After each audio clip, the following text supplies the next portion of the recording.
What is up, guys? You got NotTheWorst here, bringing another Black Desert online video, and today we are taking a look at the updated Succession Dark Knight PvE guide. We're going to go over skill build for this, the skill add-ons, skill rotation, and then a demonstration for you of myself grinding with the stuff that we give you here, so you can take a look at how it kind of works in actual practice. As far as updating this, I think the last one was done shortly after reboots, and not a ton of changes happened to Succ DK until very recently. We did get some updates in just the last patch at the time of recording this, and then we had a few tweaks with our Rob'em skills. More specifically, you'll see that Unveiled Fate is actually a usable skill and pretty handy in PvE, so we'll take a look at that. As far as the other updates, we got Frontal Guard on Ravage Rake. The interaction with Twilight Dash and Slash is pretty interesting, which we'll dive into as well. That was an update, huge in PvP, but it's also extremely relevant in PvE as well, as far as picking up in even better clear speeds on that. So let's go ahead and get started on this. We're going to first jump into skill builds. Let me get those pulled up. All right, so taking a look at our skill build, I'm going to be honest with you, I typically don't do these in the PvE guides because I've always felt like what's the skill build you should use the skills that we're using in the skill rotation. However, I'll have to concede that it is heavily requested every time I do one, so we're going to go ahead and cover it. As far as skill points, the number needed, if you want to be able to follow this exactly, the bare minimum to meet what we're going to be using in PvE here is going to be 1635. That's going to include each of the skills that we're using plus your relevant passive abilities as well. It's 10 less if you're not level 62 for the actual special attack damage that everyone picks up at level 62, so that's kind of whatever. Of note, we do use Unveiled Dagger here, but if you're tight on skill points, you don't need to actually level this up at level 1. It's gonna fulfill the same space that it does at any higher level. In the past, this actually consumed stamina, so you typically wanted to keep this at level 1, so it used less stamina and still gave you the attack speed buff that's on it. They actually just gave us an update on that. It now uses MP, so if you've got the skill points, you can go ahead and max it out, but we're just looking at a bare bones skill kit from here. You'll need Prime Airstrike, Prime Slanted Balance, Pervasive Darkness on there, Prime Ravage Rake along with the Absolute Flow. You want Prime Enforcement, Prime Slash, Prime Wheel, Prime Lunacy. All of those should be maxed. You'll have your E-buff, of course, learned, Twilight Dash, and Legacy. For your passives that you need for this, of course, Dusk, Chain Dusk, and Smoky Haze, your movement, iframes, and super armor there. We want Nocturne up to the Prime with the nice flow skill there as well. Then, of course, our passives, Infinite Mastery, Skilled Hunter, your class passives, the Succession passives, and then, like I said, if you're level 62, you'll have the special attack damage that everyone gets. Other things, if you have more skill points, that will be nice, especially depending on the spot that you're grinding. Phantasmal Snare, along with Obsidian Ashes, which now has super armor on it. That was just added. It's actually added back a long time ago. It used to have anyhow. The Bound is still on PvE, but it was removed in PvP, but we're not worried about that for there. Corrupt Ground is also usable, especially since it's the only tier 3 add-on that Succession Dark Knight has. It's going to be a little more reliant on the spot that you're grinding, maybe a place like Gyfin Underground, since you're probably going to be able to use it, depending on your AP, you'll be able to use it on every pack pull the way that place works, maybe every other pack pull if you are higher AP, but you can definitely fit it in as a tier 3 add-on. For this guide, we're not going to, but I'll talk about it in the add-ons where it could fit from there. Other than those two skills, just maxing the Unveiled Dagger, there's not really anything else that you could pick up from here, so that would be bare bones 1635 is what you want to have to get it. And then if you want to get kind of like everything that you'll need in any PvE scenario, so you have like other things when you're moving around, it's going to be 2024 to kind of pick up everything. Don't super have to have those, but that's pretty much it. Maybe split second in there. It's kind of whatever from there, but gives you an idea. 1635 is the number to shoot for if you at least want to be able to follow this guide. Obviously, as you're leveling up, you're going to need to sacrifice other things, but you're likely grinding in one-shot spots for the most part, so that shouldn't really matter. So with that said, let's go ahead and take a look at the skill add-ons and see what we got for this. Okay, so our skill add-ons, as always, I want to emphasize that add-ons and skill rotation should be going hand in hand. What does this mean? That means, it's pretty common you'll look up a video on skill add-ons and skill rotations, whatever, and then kind of make it your own, which makes a lot of sense, what you're comfortable with or what you think works best for you. Just make sure that you're also modifying the other one if you change one, right? It doesn't make a whole lot of sense to change up a skill rotation, but then use this same skill add-on. If you're not using the rotation, you should change it to also match that, because you're using different skills at different times, and they have certain buffs that will overlap, or you won't have the effect of them on there because of what skill you're using at that time. So keep that in mind if you are going to modify these of what add-ons that you do have on it. So I'll just go ahead and cover these. A lot of these are kind of self-explanatory with it, but airstrike, we want to put some critical hit rate on this. This hits incredibly hard. It also gives us crit onto the Vidir strike flow as well, so that's going to be up and kind of get us going here. Attack and casting speed, so that it's on there as well. Ravage Rake, we actually use about like the opposite end of where airstrike is on it. Since the skills also don't have max crit on it, we want to get our critical hit rate on here as well, and attack and casting speed. Having this on here because you'll see in the skill rotation our attack casting speed from the previous buff that's before it is going to just fade out right before we go into Ravage Rake, and the difference on that skill in particular in attack speed and having that buff up and not is pretty major. Not to mention you want to have it up at all times in PvE. And Wheel of Fortune, also critical hit rate, and then I like to put all evasion minus 4% rate.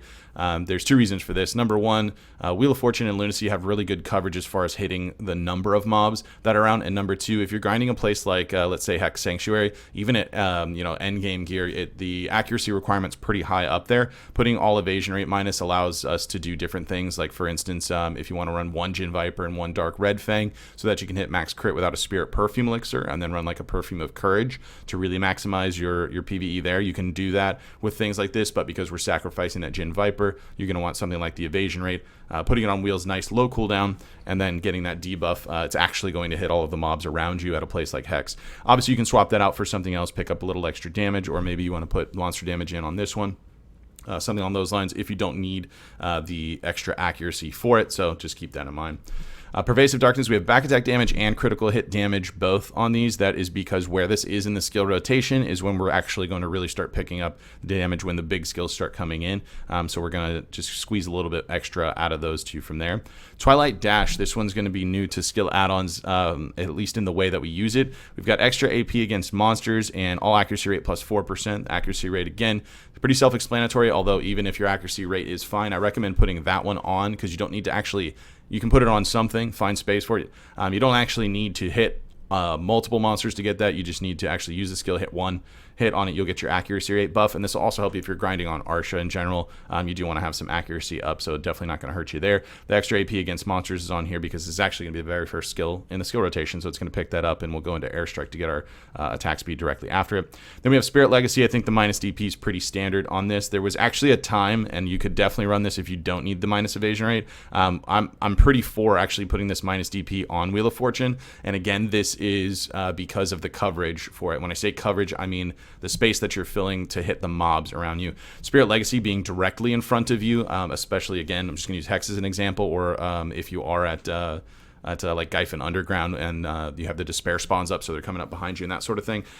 This works a lot better on Wheel in those scenarios for it because you're going to for sure get the minus DP debuff on all of them, whereas Legacy you need to have you need to be lined up correctly for it, which may be a little trickier depending where you're grinding. Of course, for the sake of this video and the skill rotation, you're going to be lined up the way that we've got it set for you. And then extra AP monsters, just make sure that we're going to have that buff all the way through when we get through our entire skill rotation. So there's what we're using for this. I'm going to jump into the skill rotation here. And again, just keep in mind, this isn't the end-all be-all for skill add-ons. You obviously want to modify it to your skill rotation, maybe get some ideas from here and try some different things out, see what works for you. But with that said, let's go ahead and take a look at the rotation. All right, first up, let me go ahead and just put the skill rotation up on the screen so you can just take a look at that if you want. I'm going to go through these skills individually and kind of explain what we're using when, and of course the skill add-ons coincide with that. To note to you PC players, because this does come up every single time, everyone keeps asking me for key inputs. I don't put those in the video directly anymore because console players always look at this and it is extremely annoying to a console player to have keyboard key inputs and not the skills. So we're going to have skill names here, and then if you absolutely cannot be bothered to figure out what the skill names are for the key inputs, I'll have the key inputs in the description at it, so we're not making the console guys suffer, and you PC guys can stop whining at me about key inputs and getting skill names instead. So we're going to start off. Our first skill we're using is Twilight Dash, and we're immediately going to comma slash. This is one of the new effects that we got. You can right mouse button during Twilight Dash, and you will use a comma slash. Now that comma slash is unique in the sense that it is fully charged, okay? Why does that matter? Because a fully charged comma slash hits much harder, especially in PvE, than a regular one. So you get 2 additional hits when you have a fully charged comma slash. Also the range on it is quite a bit more. So not only is it fully charged, that comma slash that we're doing, it's also it's also not taking up the time of having to charge it. So in the past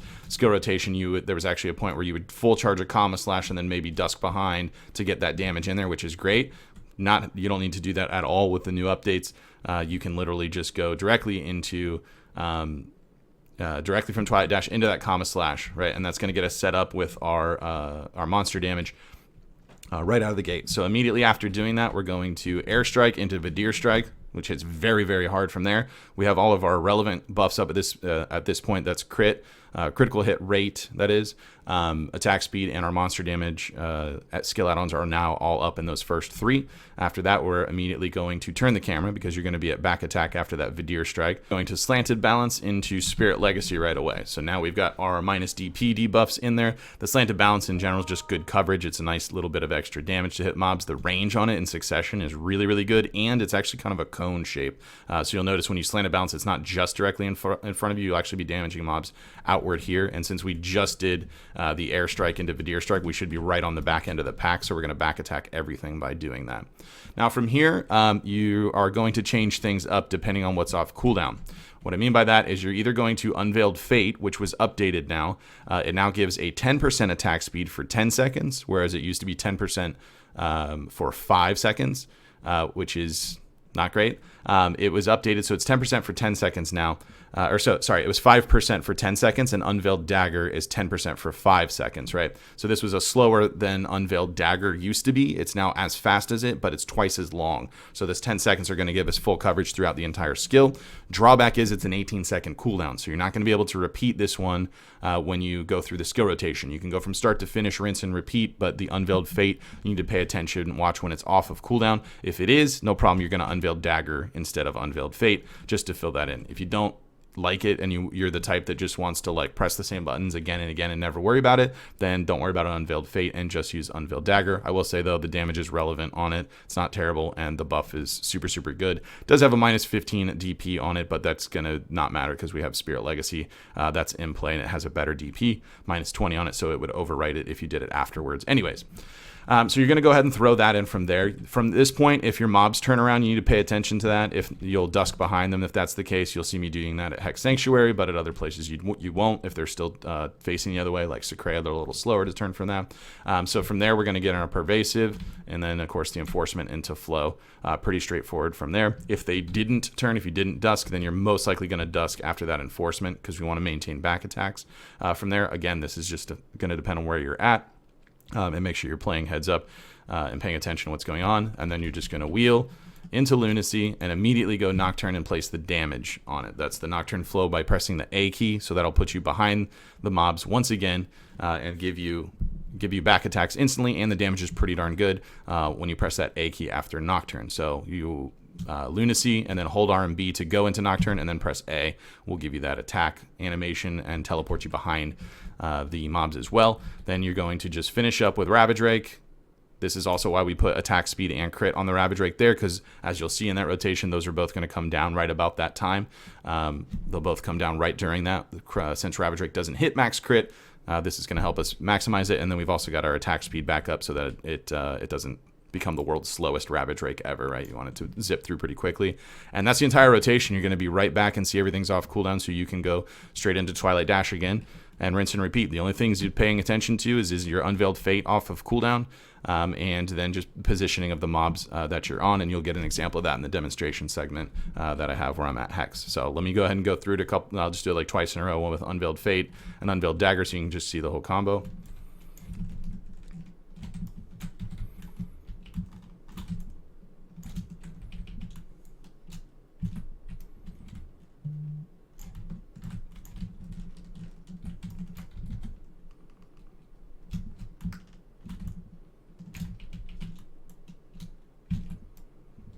There you go. So that's it. So you can practice that a few times. Again, you need to pay attention to the mobs. Other things I would look out for, other than just where the positioning of the mobs is making sure you're spacing your Twilight Dash into comma correctly. you can literally go the full distance and then still hit / kind of late, hitting that RMB kind of late, just to make sure if you need to go pretty far between the packs that you're at so that you're targeting the mob and getting directly behind it. And you can also do it, you'll see me at Hex because it's very dense once you get like a few of the spirit orbs like summoned or whatever. You'll see me pretty much do it like almost right away. So you can choose when to engage that, and you do have a few maybe half a second at the end of Twilight Dash to do it later if you need to. Just keep in mind your spacing from the mobs of when you're pressing it. You want to hit everyone with it to make sure you're getting that. And then when you go into that Vidir strike, turning your camera pretty quickly to get your slanted balance is going to be important there. Sometimes when you're on that Vidir strike, if you're not really paying attention, you're going to miss out on getting an extra back attack on a skill or two because you didn't immediately spin the camera around for the slanted balance to follow up with. So make sure you're paying attention to that. Other than that, it's really straightforward. You can literally just brain dead that combo. Like I said, if you don't want to be bothered with having to watch a cooldown, then just don't use Unveiled Fate, although I highly, highly recommend it. And just use Unveiled Dagger every single time. It's just nice having that attack speed all the way through the rest of the combo, whereas Unveiled Dagger, that 5 seconds is going to only get you halfway through, probably back up to your Twilight Dash or so, and it'll probably fade out from there. So just keep an eye on that. So there you have it. There is everything covered for you. Any questions, comments, anything, throw those down in the comment section down below. I'm going to go ahead and play it out with the demonstration of me grinding at Hex, just so you can kind of see it in action from there. If you did enjoy the video, be sure to like it. If you're new to this channel, be sure to subscribe so you get notifications when new videos do go live. And if you'd like to catch me playing live, there's a link to my Twitch page in the description as well. You can jump on over there, drop a follow so you get notifications for that as well. With that said, that's going to be it for this one. I want to thank everybody for watching, and I will see you next time.